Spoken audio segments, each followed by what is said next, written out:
Baker Woman God by Alla Renee Bozarth. Baker Woman God, I am your living bread. Strong brown baker woman God, I am your low, soft, and being-shaped loaf. I am your rising bread, well kneaded by some divine and naughty pair of knuckles. By your warm earth hands, I am bread well kneaded. Put me in fire, baker woman God, put me in your own bright fire. I am warm, warm as you from fire. I am white and gold, soft and hard, brown and round. I am so warm from fire. Break me, baker woman God. I am broken under your caring word. Drop me in your special juice in pieces. Drop me in your blood. Drunken me in the great red flood. Self-giving chalice, swallow me. My skin shines in the divine wine. My face is cup covered and I drowned. I fall up in a red pool in a gold world where your warm sun-skin hand is there to catch and hold me. Baker woman God, remake me.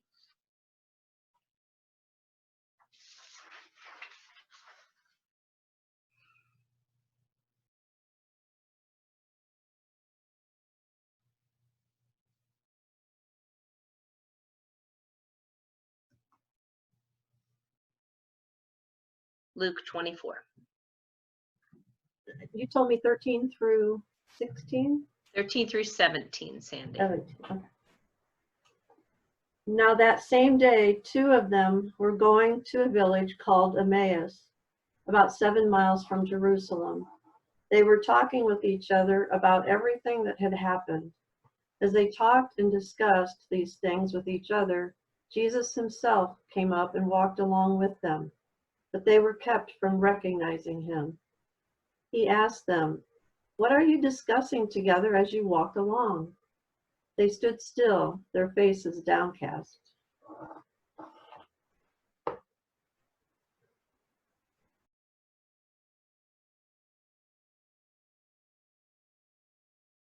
Jane, you're muted still. Is that better?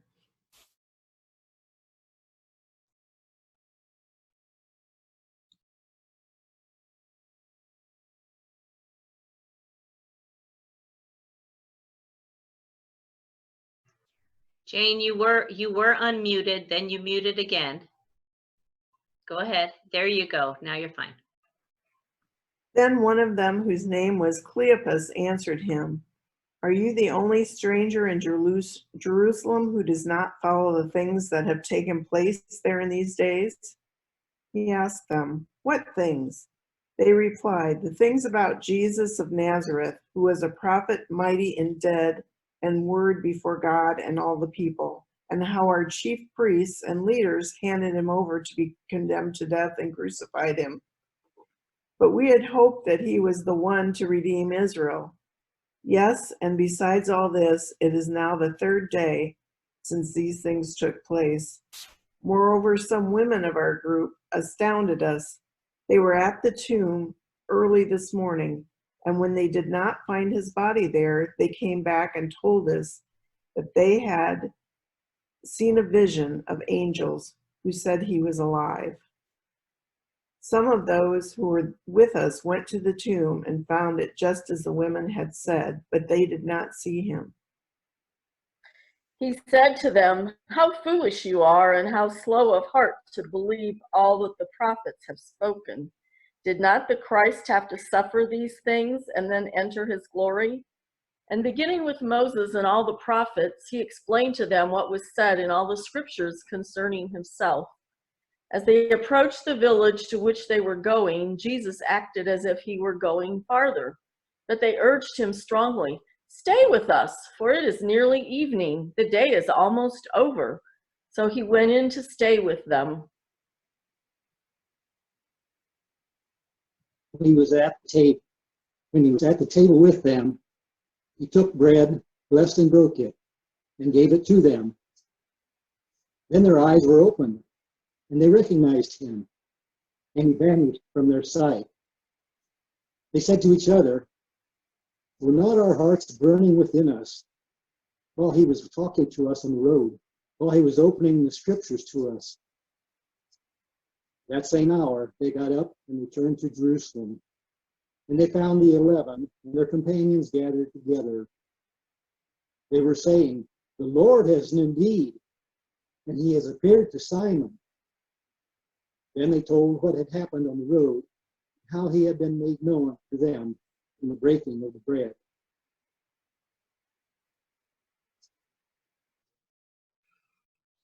It's a fantastic story, isn't it?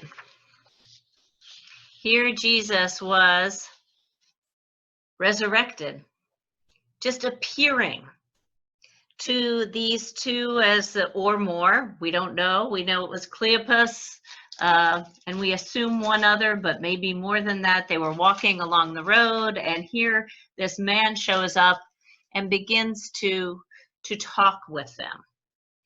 And they don't know who he is. And it isn't until the breaking of the bread that they recognize him. And then he's gone. It's like he disappears, and they run back to tell the others. And we say, well, could that really happen? Could it have really happened that way? We need to, when it comes to these resurrection appearances, enter into the story. And what we want to do is say, how could that have happened? And we want the facts, and we want to explain it, and we want to really, I guess, fully, with our logical minds, understand. I mean, if Jesus was there 1 minute breaking the bread, they recognized him, and he was gone the next, was he really there at all? We have all these questions.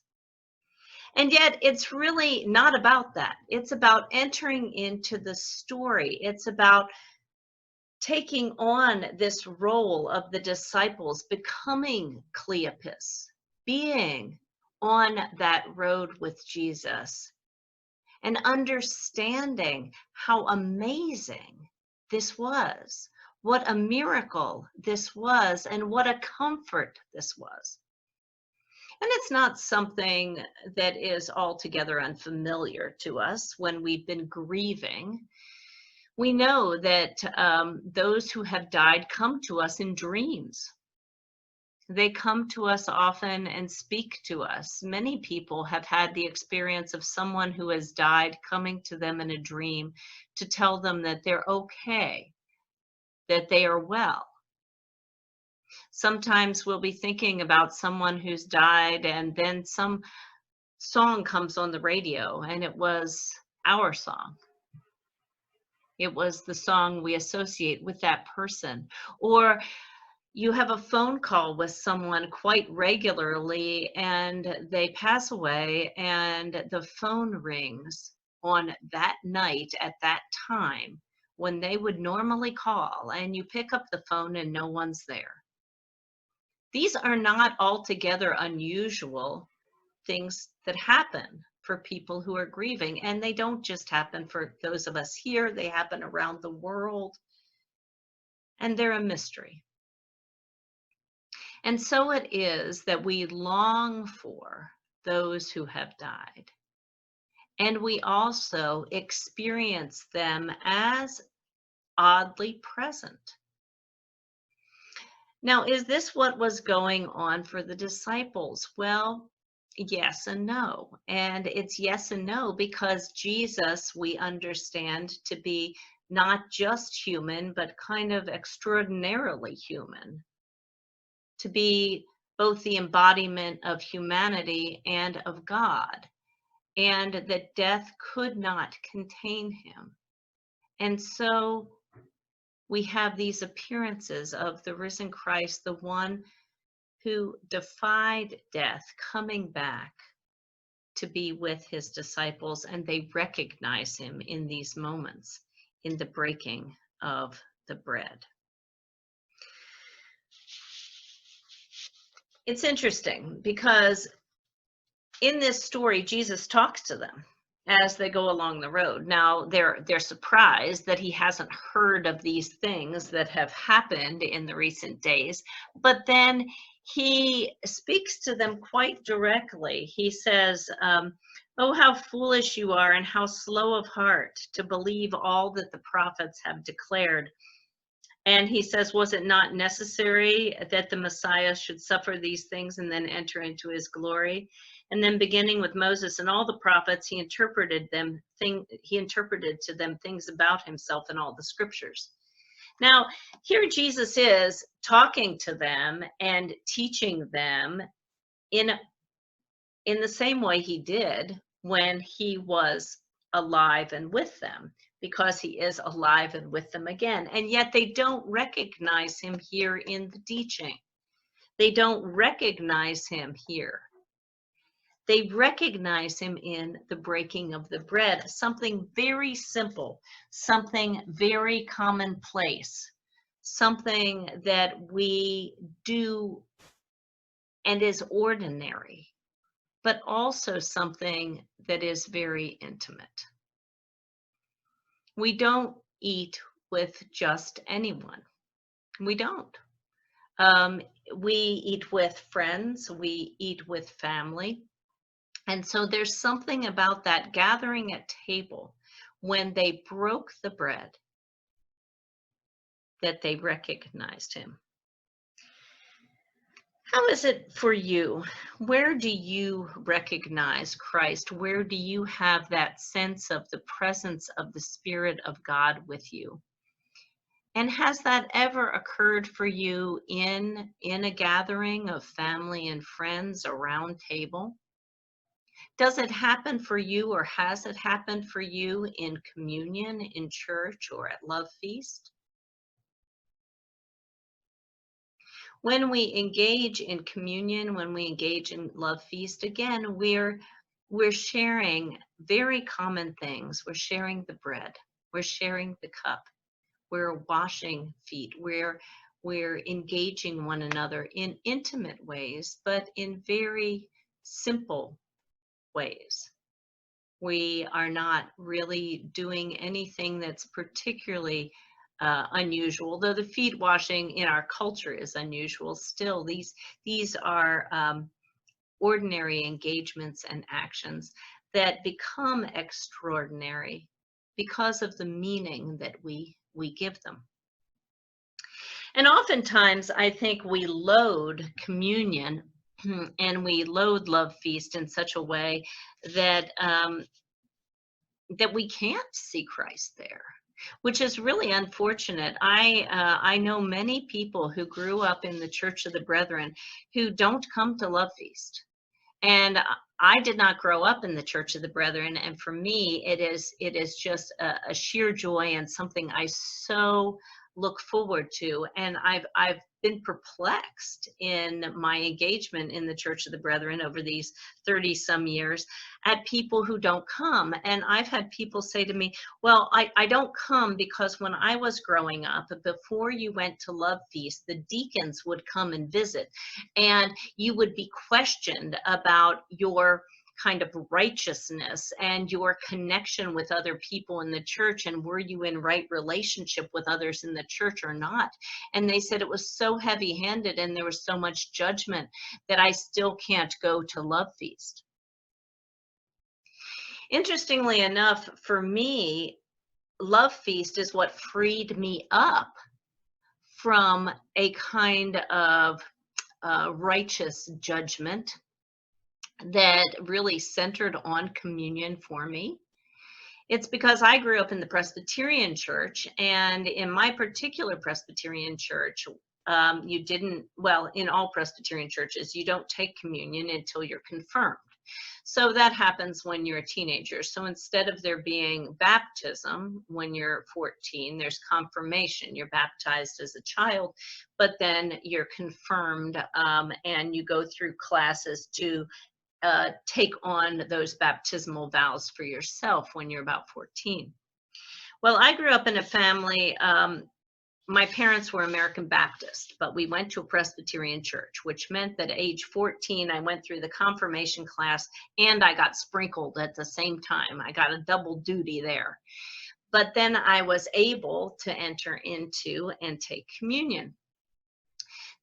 And one would think that, well, this would be a great joy. This would be a coming of age. This would be, you know, coming into the church in full membership and being able to partake with others in communion.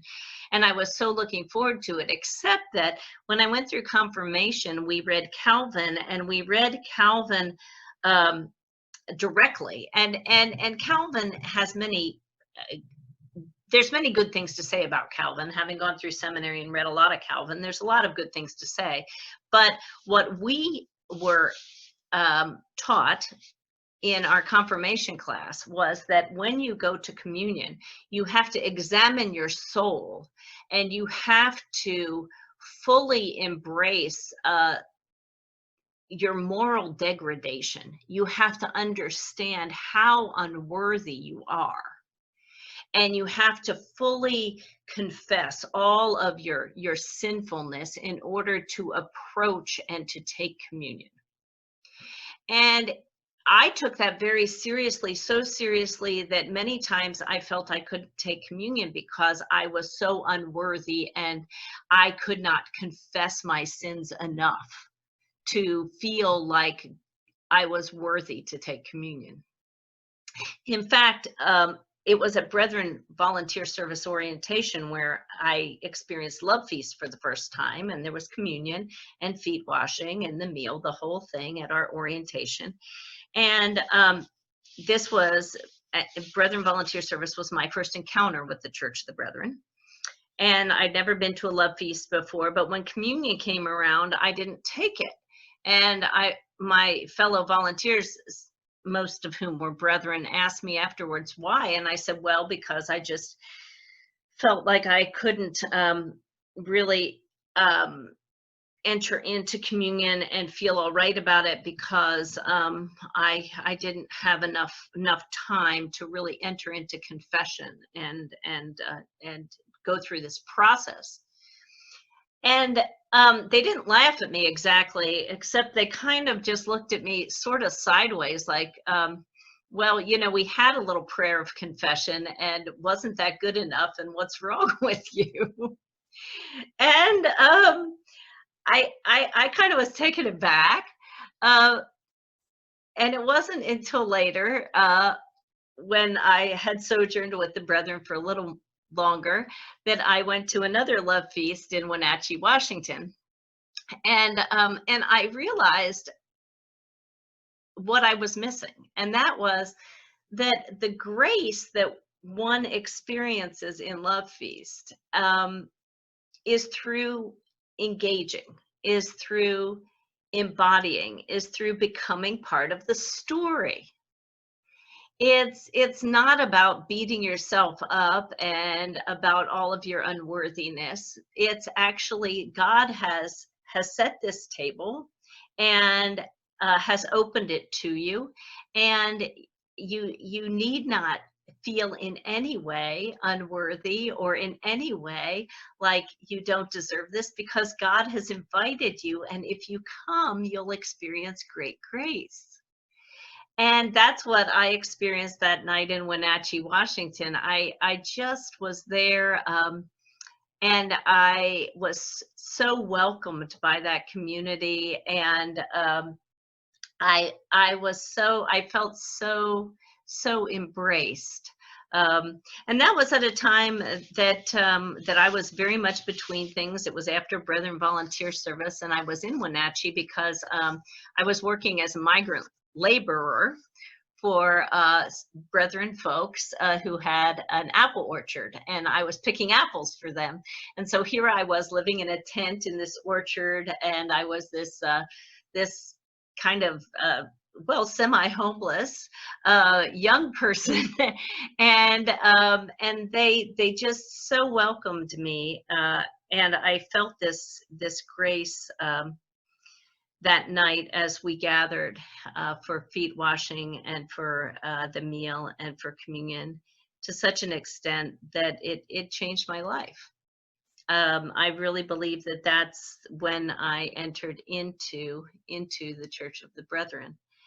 Later on, that feeling, that sense, would be articulated in a way by a young man at a Brethren Volunteer Service orientation. So after seminary, I went and I was on staff at BVS, and we had a love feast at an orientation that I was leading. And there was a young man there who was Quaker. And some of the volunteers, of course, are not Brethren, and he was a Quaker young man. And this one Brethren young man, I heard him talking with the Quaker. This is before our love feast.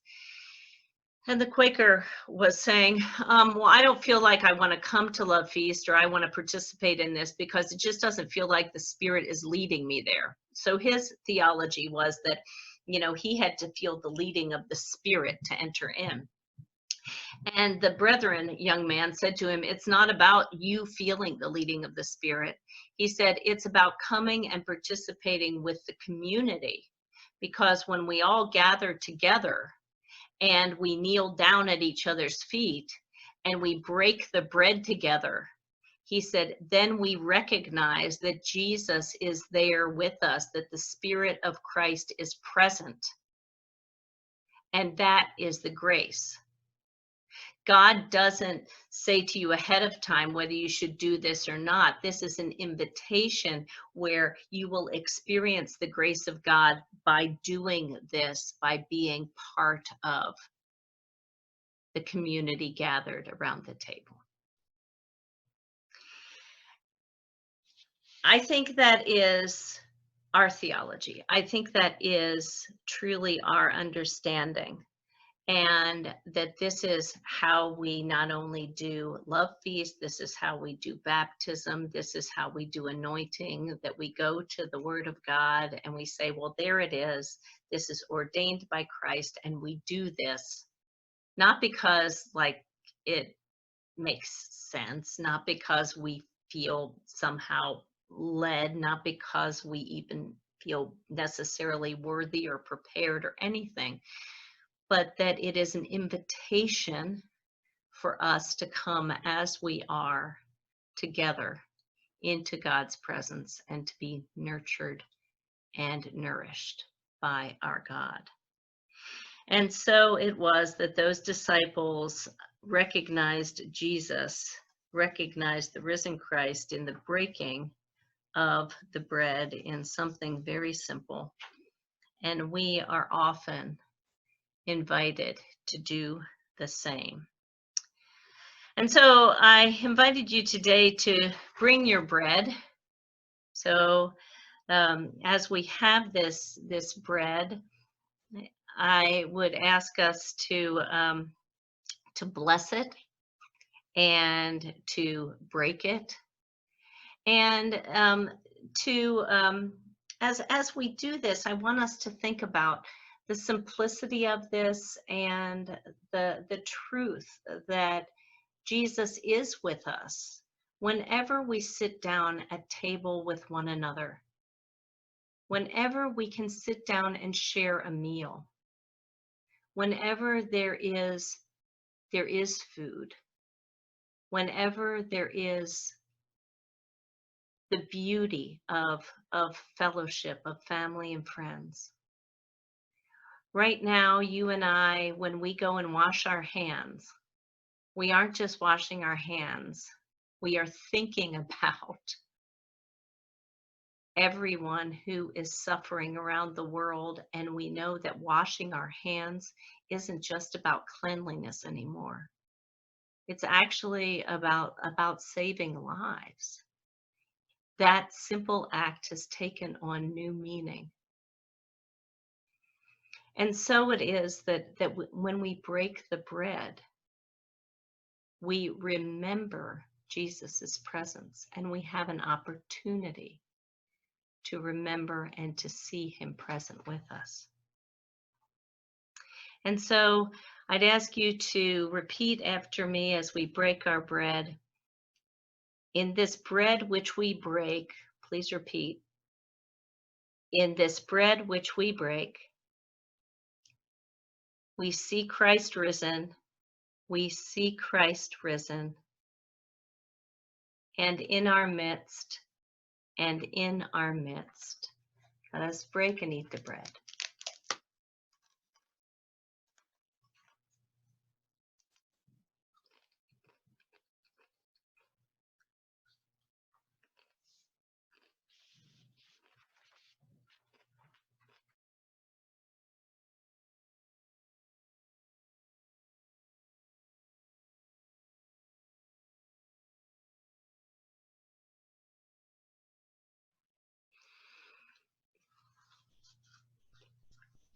And so as you eat bread together, as you share meals around the table, I invite you this week to maybe pull up an empty chair and remember that the risen Christ sits with you.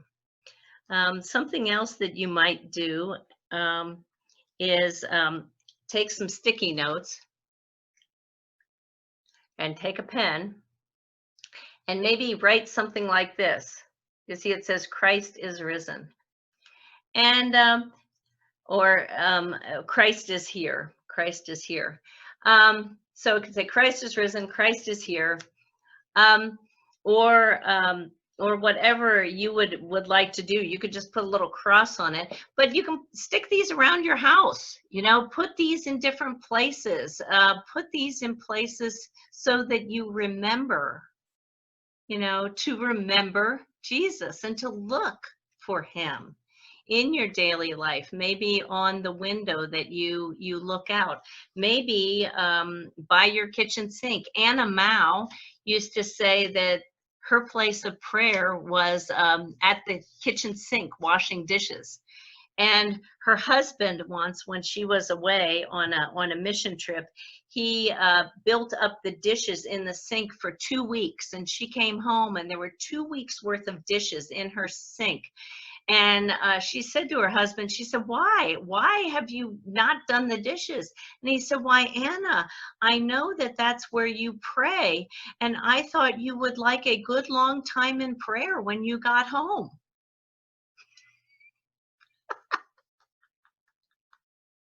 See, some of you chuckling, maybe you've had that conversation yourselves, huh? So Christ is here at the kitchen sink even. So there are plenty of opportunities to recognize the risen Christ in our midst, but we sometimes need a little help seeing those and remembering them. And I hope that we will do that for ourselves this week, that we will see him in the breaking of the bread.